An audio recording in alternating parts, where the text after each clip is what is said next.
All right, this is Noah Vaughter from DIYDSP.com bringing you another step in the installation series of Let There Be Daylight, and I am ready to hack. In this step, I've updated the web power switch so that I can now use scripting. Woo! Yes, we'd heard that it has scripting, so let's test it out. Ready? The simplest kind of script runs when you simply turn the device on. It just runs from the beginning. So I'm going to turn it off now. Whoop. Now I'm going to turn it on. Let's watch the pretty lights.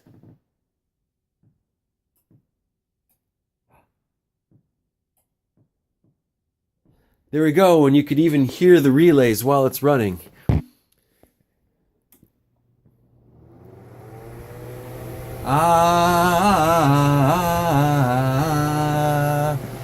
Yeah, it's nice to have a breeze in fall.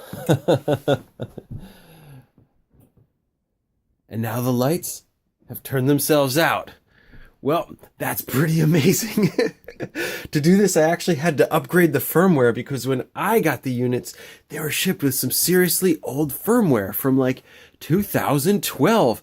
Oh my God, did things even work back then? Did they have the internet back in 2012?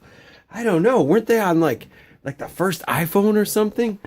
Anyway, I wanted to share with you just what the script looks like because I know a lot of you are real hard banging programmers, and this is some serious stuff here. So you can see we've got on 1 is a command, on 2, on 3, sleep 3. That's how I created that delay between turning the fan on. On 4, and then sleep 5. That's where I talked for a little bit. And then I turned off all the outlets. Now, if you've really scrutinized this video, you'll probably notice that the clicks from the relays and the lights weren't totally regular. Okay, now you know that all the different fluorescent light bulbs take a little bit of time to turn on, a little bit of different time, but I'm just going by the relays. Now originally, there's this parameter called script step delay. You specify in seconds.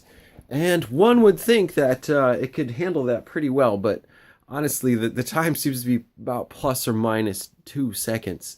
So sometimes the relays will just go click, click, click.